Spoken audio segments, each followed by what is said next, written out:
안녕하세요. 사랑하는 나그네 교회 교회 여러분, 그리고 주의 말씀을 함께 기쁨으로 읽어가는 그리스도 안의 형제 자매된 교회 여러분, 오늘 우리가 읽을 주의 말씀은 히브리서 8장입니다. 우린 7장 11절과 25절 이 말씀을 우리 읽었는데 기억나시는지요? 7장 11절에 레위 계통의 제사 직분으로 말미암아 온전함을 얻을 수 있었으면 어찌하여 아론의 반차를 따르지 않고 멜기세덱의 반차를 따르는 다른 한 제사장을 세울 필요가 있느냐. 레위 계통의 제사 직분으로는 온전함을 얻을 수가 없었다. 이제 그 말씀이죠. 그래서 다른 한 제사장이 필요했다. 그분은 어떤 분일까요? 7장 25절은 이렇게 설명했습니다. 그러므로 자기를 힘입어 하나님께 나아가는 자들을 온전히 구원하실 수 있으니 이는 그가 항상 살아계셔서 그들을 위하여 간구하심이라. 결국 우리에게 필요한 온전한 제사장 사역을 하시는 분은 그분을 힘입어서 하나님께 나아갈 수 있도록 온전히 구원하시는 분, 그러기 위해서 항상 살아계시는 분, 그리고 또한 그들을 위해 간구하시는 분이어야 될 것이다. 이런 사실을 우리가 7장에서 내용을 살펴봤습니다. 8장에서는 이분의 사역과 관련해서 옛 언약과 새 언약을 비교하는 내용이 계속해서 전개되어집니다. 1절, 지금 우리가 하는 말의 요점은 요점입니다. 이러한 대제사장이 우리에게 있다는 것이라.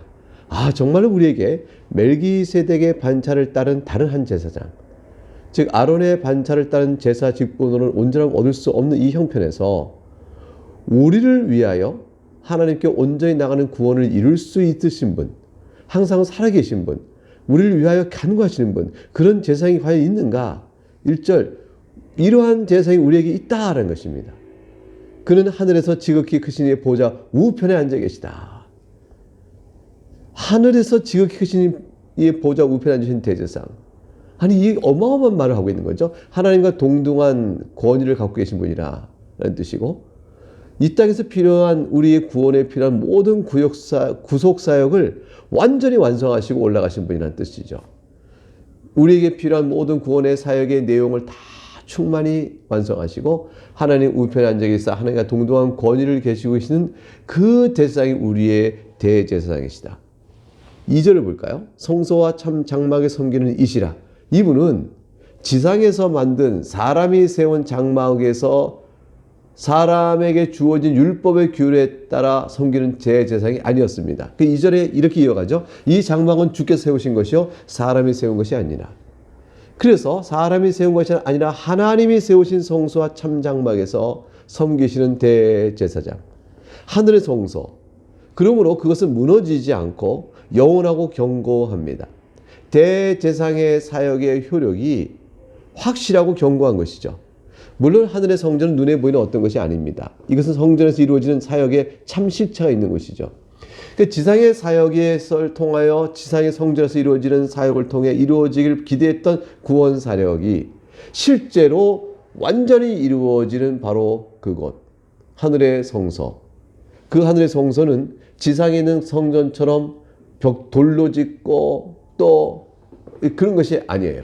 그런 것이 아니고 대제사장의 사역이 실제로 효력 있게 이루어지는 바로 그 일을 이루어지는 그것을 가리켜서 그것을 성소에서 하는 일과 같기 때문에 참성소라 이렇게 얘기하는 것이죠. 대제사장이신 참된 대제사장이신 예수 그리스도의 사역이 완전히 이루어져 실현되어져서 그래서 구원의 사역을 베푸시는 바로 그곳이 바로 성소다 이렇게 일컬어지고 있는 것입니다.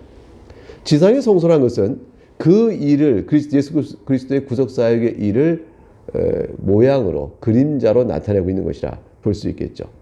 3절, 그래서 대제사장마다 예물과 제사 드림을 위하여 세운 자니 그러므로 그도 무엇인가 드릴 것이 있어야 할지니라. 우리의 하늘에 계신 대제사장은 어떤 예물, 어떤 제사를 드릴까요?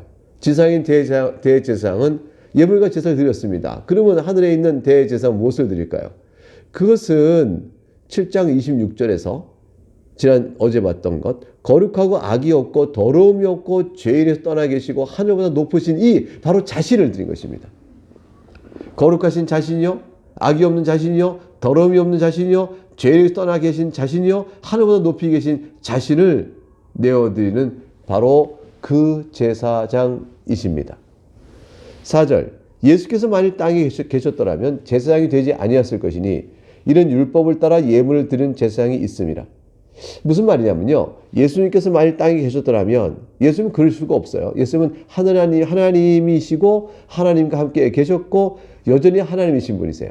인성을 따라 오셔서 우리의 하느님과 우리 사이의 중보자가 되신 참 하나님과 참 사람이신 신인이신 중보자이시지만 그분께서는 그런 분이시므로 이 땅에 계신 분이 아닙니다. 근데 만약 이 땅에 계셨더라면 땅에 속한 자라면 예수님이 그런 분이 아니시고 하늘에 속한 분이 아니고 참 하나님과 참 사람으로 하나님과 우리 사이의 중보자 되신 분이 아니시라면 예수님은 대제사장이 되실 수가 없어요. 이런 율법을 따라 예물 드리는 제사장이 따로 있으니까요. 아론의 반차, 레위 지파의 후손들 가운데서 제사장이 세워지고 따로 있으니까 예수님이 땅에 계셨더라면 우리의 제사장이 되지 못하시죠. 그럼 예수님이 우리의 제사장이 되신 까닭은 뭡니까? 그는 땅에 속한 이가 아니요 하늘에 속한 이이기 때문에 그렇습니다. 그래서 5절에 보니까 땅에 속한 이들이 섬기는 것은 어떤 것인가? 하늘에 있는 것의 모형과 그림자라. 모세가 장막을 지려할 때의 지시함을 얻은 것 같으니 이르시되 삼가 모든 것을 산에서 너에게 보이던 본을 따라 지으라 하셨느니라. 그러니까 이 땅에서 행하는 모든 것은 그저 그림자일 뿐이에요. 모형일 뿐이에요. 따라서 그건 불완전합니다. 그리고 예수 그리스도께서는 하늘에 속하신 분이므로 그분이 하나님이셨고 또한 계속적으로 하나님으로 여전히 계신 분이시며 신성과 인성을 가지신 하나님과 우리 사이의 중보자이시기 때문에 그분을 통해서 이루시는 모든 사역은 이 땅의 성소 사역을 참으로 이루시는 참 성소가 되어집니다. 그러므로 예수 그리스도는 옛 모세를 통한 언약과 비교가 안 되는 그 언약 백성들의 형편과 비교가 안 되는 새 언약의 백성을 우리에게 이루시는 것이죠. 6절 볼까요? 그러나 이제 그는 더 아름다운 직분을 받으셨으니 그는 더 좋은 약속으로 세우신 더 좋은 언약의 중보시라. 더 좋은 약속으로 세우신 더 좋은 언약의 중보시라. 예수 그리스도가 중보하시는 언약은 예수님을 중보를 통해 세워지는 언약이에요. 그것은 옛 언약보다 더 좋은 언약 약속이 세워진 것이다. 더 좋은 약속. 예수 그리스도를 믿으면 의롭다움을 받는다라는 더 좋은 약속. 그러니까 짐승의 제사를 드리고 제사를 통하여 긍휼을 베푸신 하나님을 바라봐야 했던 그 희생되는 메시아를 바라봐야 했던 그러나 우리는 이미 오신 메시아를 바라보며 그분을 믿음으로 나가는 것. 그러니까 희생 제물을 통하여 그리스도의 그림자를 바라보며 제물을 바치며 믿음을 고백했던 사람들과 그 제물의 참된 실체인 예수 그리스도에 오신 그분을 확실히 말씀으로 보면서 그를 믿는 것과 어느 것이 더 나았고 확실한 언약의 보증이 되어집니까? 그러니까 예수 그리스도께서는 직접 자신을 드렸으므로 짐승을 드림으로 은혜를 구했던 옛 대제사장의 사역보다 훨씬 더 우월한 것이죠. 예수님의 대제사장 사역은 원형이에요. 그는 완성입니다. 그것은 실체입니다. 그래서 구약의 대제사장의 사역의 근거인 첫 언약은 완전하지 못합니다. 7절 볼까요? 저 첫 언약이 무음하였더라면 둘째 것을 요구할 일이 없었으려니와. 만약 그것이 그림자가 아니었다면 또 다른 것이 필요 없었죠. 그 자체가 실체니까요. 그것이 모형이 아니었다면 또 다른 것이 필요 없죠. 그 자체가 원형일 테니까요. 그런데 그것은 실체가 아니고 그림자요. 원형이 아니라 모형에 불과하기 때문에 예컨대 짐승의 제사를 통해서 메시아를 바라보았던 그것은 그 자체는 불완전한 것입니다. 오직 그것은 메시아가 실제 오심으로 인해서 의미를 갖는 것이죠. 그러니까 완성된 메시아는 완전한 것인데 비해서 그림자인 것은 그 자체로는 서지 못하니 불완전한 것입니다. 더욱이 이스라엘이 타락하고 마음이 부패하여 그 은혜, 이 메시아를 보여주는 그림자인 제사를 통해 은혜를 받아 누리지 못했어요. 타락하고 무너져 갑니다. 그러니 이중적이죠. 즉 계시된 옛 언약은 그림자이고 그 그림자 안에 살던 이스라엘 백성은 마음이 부패하여 온전히 순종치 못하는 그런 일들이 있었으니 옛 언약 자체는 새 언약에 비해서 연약한 것입니다. 약한 것입니다. 흠이 있고 불완전한 것입니다. 새 언약은 어떻습니까? 제사의 그림자가 아니요 완성인 예수 그리스도의 십자가 죽음, 메시아의 온전한 희생사역, 그분이 대제사장이라는 실체, 그리고 또한 우리 마음속에 성령께서 중생케 하여 우리를 보이는 예수 그리스도의 분명한 약속의 말씀을 붙들고 나가도록 함에 있어서 더욱더 충만한 은혜를 주시는 것이죠. 그러므로 신약 백성은 더욱더 견고하고 완전한 은혜 가운데 있게 되어집니다. 우리의 믿음이 진실하다면 과연 그런 것입니다. 8절 그들의 잘못을 지적하여 말씀하시되 주께서 이르시되 볼지어다 날이 이르니 내가 이스라엘 집과 유다 집과 더불어 새 언약을 맺으리라. 지금 이것은 8절부터 12절까지는 예레미야 31장 31절 34절의 말씀 인용입니다. 요 예레미야 31장 31절 34절까지 내용은 새 언약을 우리에게 보여주고 있는 약속의 말씀입니다. 새 언약은 옛 언약과 달리 마음판에 새겨진다 되어 있어요. 옛 언약은 돌판에 새겨진 율법의 계명을 보고 이것을 지켜야 한다라고 생각했지만 우리는 마음판에 새겨진 하나님의 율법이 있죠. 그래서 십계명을 바라보면서 마음판에 새겨진 그 계명의 말씀이 생각나고 더 분명해지고 확실해집니다. 우리는 성령께서 우리 마음속에 마땅히 지켜야 할 도리가 무엇인지 일깨워 주신 바가 있죠. 이것은 십계명, 구약에 주신 받은 계명과 율법을 통하여 강화되어 가는 것이에요. 율법 없이 혼자 주관적으로 간다는 주관저하가 아니고 우리 마음의 법과 돌에 쓰인 법이 다 일치가 되어서 우리 마음에 구약 백성과 달리 하나님의 법도를 지키고자 하는 마음의 열심과 성령의 인도하심이 분명하게 있다라는 것이죠. 하나님의 못을 통해 주신 계명의 말씀을 지키고자 하는 마음이 분명히 있으니 우리 마음판에 법이 세워진 것이다. 새겨진 것이다. 이렇게 볼 수가 있게 되어지는 것이죠.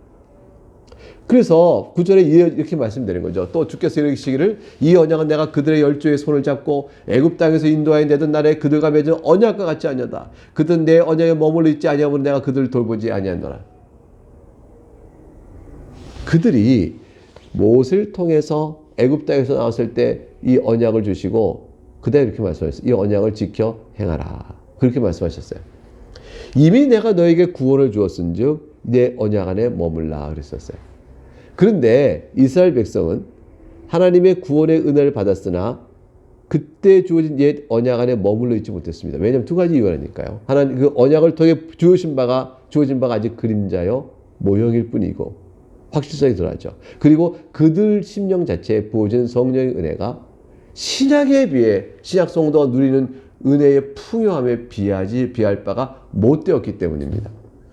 신약의 백성들은 예수 그리스도를 믿는 계시의 분명성, 그림자가 아니라 실체를 믿고 그렇게 믿는 우리에게 부어주신 성령의 도우심은 구약 백성보다 더욱더 충만합니다. 더욱더 풍성합니다. 그 풍요로움 속에서 우리 마음속에 하나의 법이 우리 안에 있다라고 말할 만큼 주 그리스도를 말하는 용서의 은혜에 대한 감사와 감격이 풍성하고 또 하나님의 계명을 바라볼 때 그것이 내 마음의 소원과 일치되어지니 그러니 신약의 백성은 더욱더 견고한 것입니다.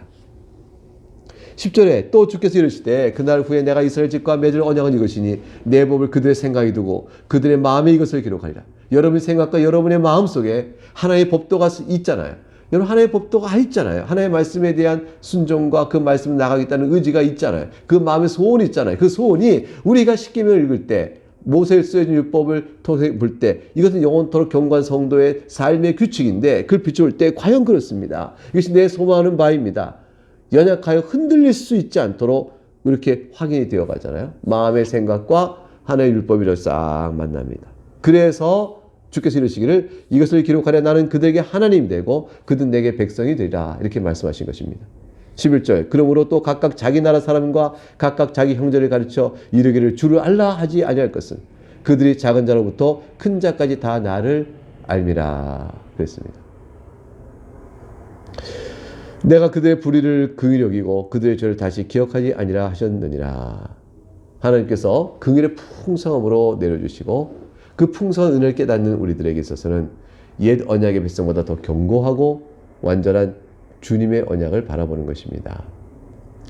구약의 백성들도 은혜 언약 안에 있고 신약의 백성 우리들도 은혜 언약 안에 있습니다. 그래서 이 은혜 언약이 신약의 새 언약이 구약의 옛 언약보다 더 견고합니다. 왜 그럴까요? 더 완전합니다. 왜 그럴까요? 원형의 실체인 그리스도를 직접 뵙고 그분의 말씀을 믿고 있기 때문입니다. 그리고 그것을 믿는 신약의 백성에게 성령의 부요함이 구약의 백성보다 더 넘치게 있기 때문입니다.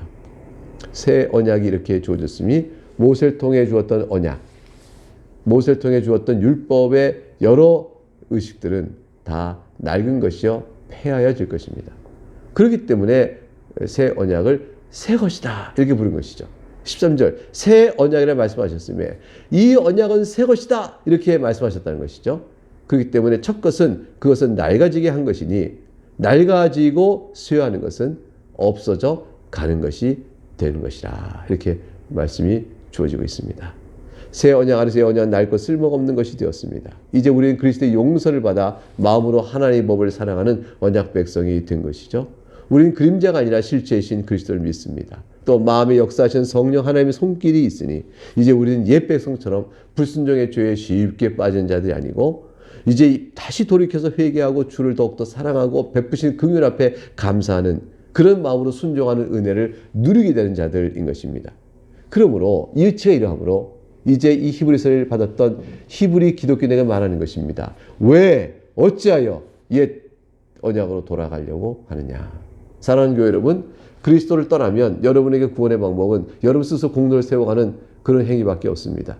그 행위에 따라 구원받는 길로 가려 하십니까? 아니면 용서의 은혜를 받아 주 앞에 서기를 바라십니까?